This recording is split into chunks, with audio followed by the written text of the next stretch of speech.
I recently built a live edge slab desk for my new home studio that you can see a little sneak peek of here behind me, and I will be doing a full studio setup tour in the next video. But before then, I wanted to build some custom speaker stands to elevate my speakers to be at ear level for proper listening, as well as build a small monitor shelf to go below my monitor and kind of organize and clean up the space there.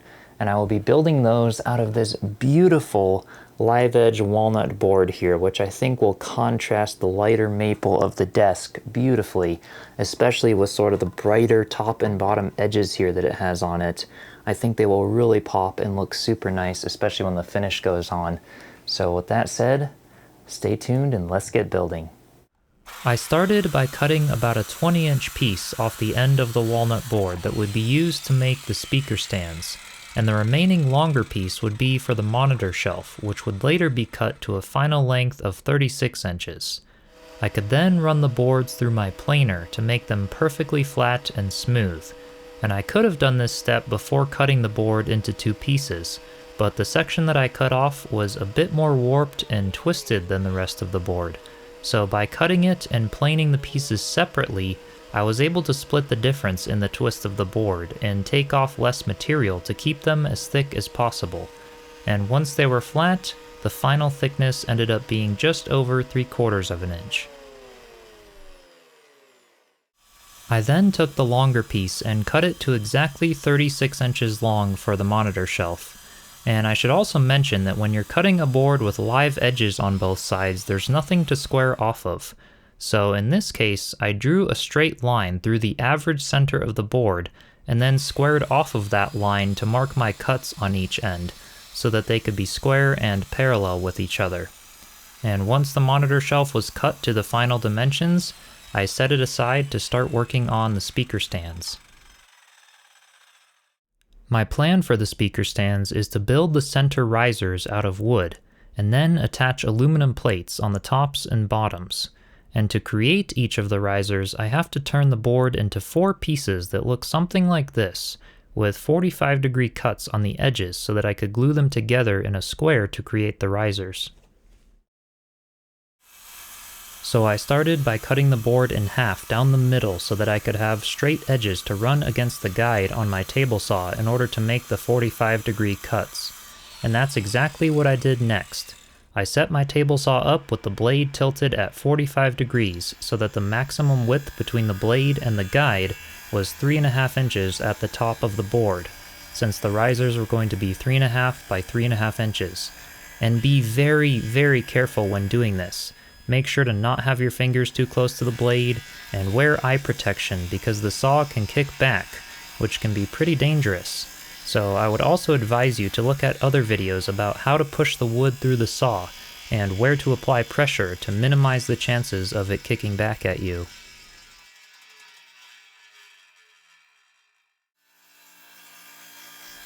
Once the first edge was cut at 45 degrees, I flipped it around and cut the other edge. And then I repeated the same thing to the other half of the board. You'll notice as well that I'm able to keep the lighter colored edge on both the pieces, which is pretty awesome because when I glue the risers together, I'll be able to match up the edges to make it so that the opposite corners of the risers will have the fade in color from dark to light, which will give a really pretty effect when the finish goes on. Now that the boards were cut with 45-degree edges, I could cut them all to length with the chop saw, and I cut each piece into 4 smaller pieces that were each just over 4.5 inches long, ending up with 8 pieces in total that I could glue together to create the 2 risers for the speaker stands.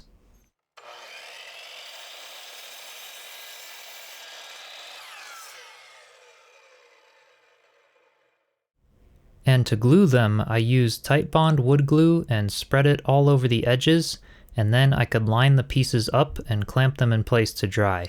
And this step was a bit tricky to do since I had to make sure all of the clamps were applying even pressure so that I didn't push one of the sides too far in, causing it to misalign. And there are special clamps and jigs to make this kind of thing a lot easier that I definitely would invest in if I made more of them, but for this small project it worked out just fine and was nice and square.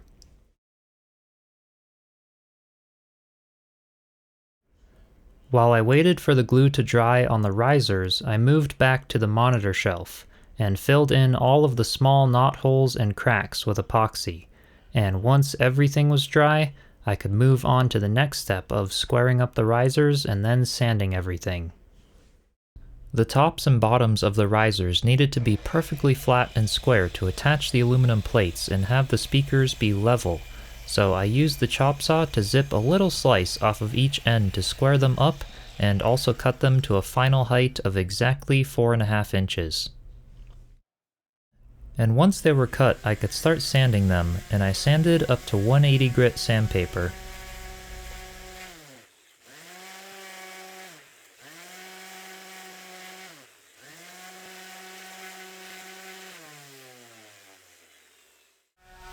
And I also did the same for the monitor shelf, using my orbital sander for the flat surfaces and then sanding the live edges by hand.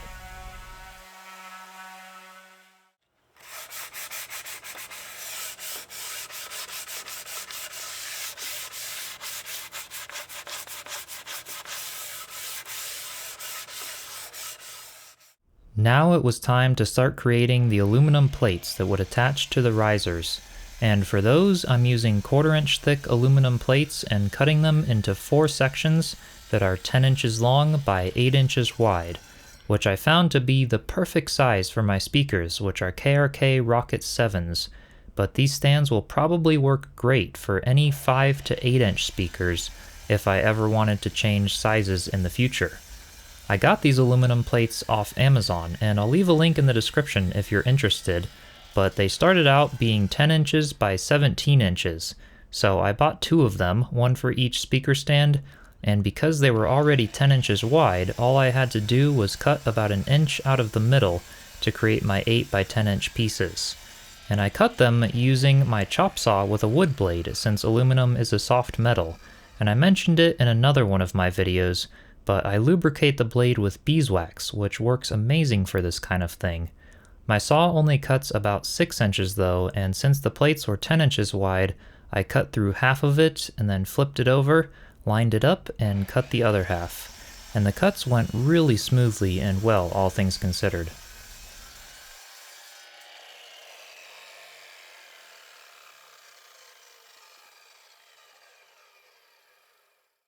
Now that the plates were cut, I could drill holes in them for screws to go through to attach them to the wooden risers. And to do this, I stacked the 4 plates together, temporarily holding them in place with some hot glue so that I could drill through all of them at once for a more accurate result rather than drilling through each of them separately. And the locations for the holes will make more sense later when I assemble everything together, but I'm basically drilling 4 holes evenly spaced from the center to put a screw in the middle of each of the 4 sides of the risers.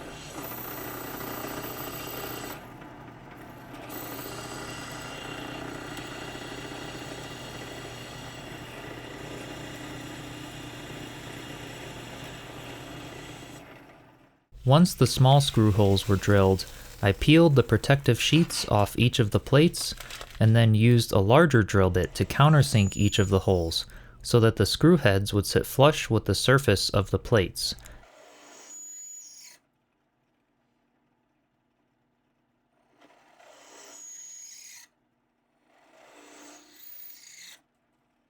And once this step was complete, I then marked the hole locations from the plates onto the tops and bottoms of the risers to pre-drill some small holes in them for each of the screws.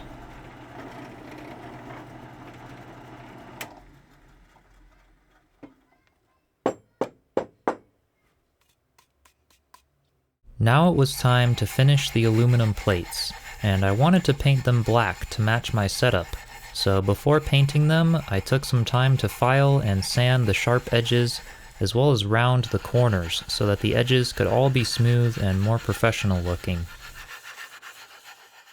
And with that, I painted them using a flat black Rust-Oleum 2-in-1 paint and primer, and I did a total of 2 coats on each side of the plates.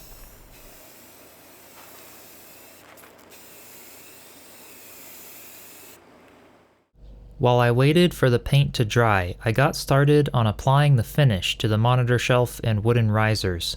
And for that, I'm using Rubio Monocoat Pure, which is an all-natural hard wax oil finish, and it's also very durable.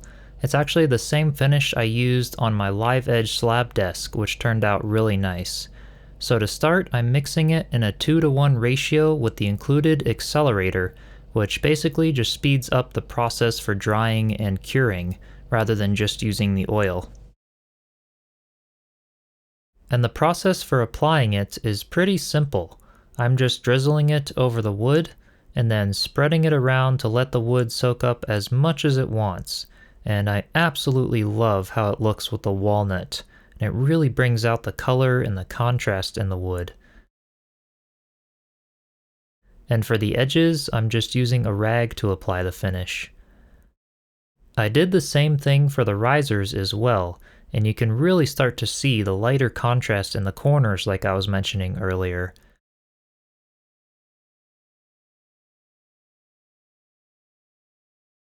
And once the finish was applied, I let it sit for close to 10 minutes to soak into the wood, before then wiping off the excess and thoroughly buffing the surface with a microfiber cloth.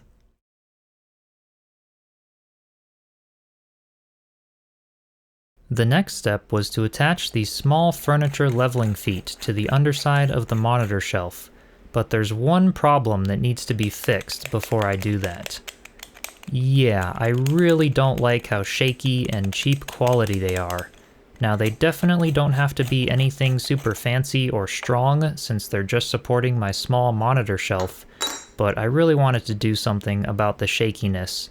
So I wrapped some Teflon tape around the threads of each leg, which fixed the problem perfectly and created a nice tight and smooth fit between the two pieces, while still allowing me to turn them in order to level the monitor shelf later. And with that, I could go ahead and attach them. So I marked and drilled some small holes for the screws, and rather than using all 4 screws, I just did 2 diagonally across from each other for each leg, since that was all I really needed in this case. And I spaced the legs to be about 2 inches in from each end of the shelf, and about 3/4 inches in from the sides.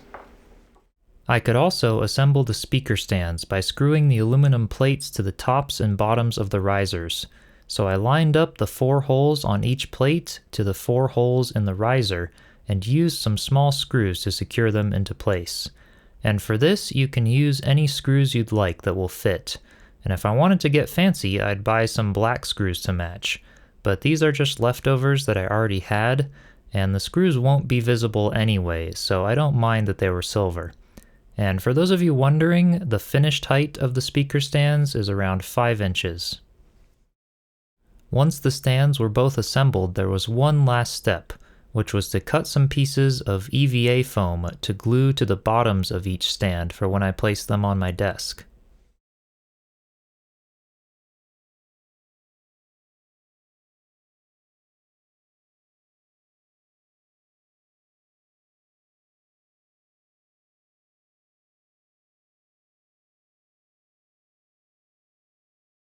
And with that, my custom speaker stands and monitor shelf are now finished, and I am really happy with how they turned out.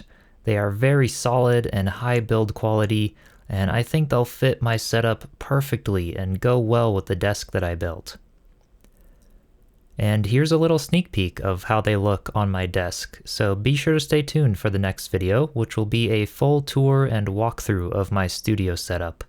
But with that, I hope you enjoyed this video, and if you did, be sure to leave a like and subscribe, and I'll see you in the next one. Cheers.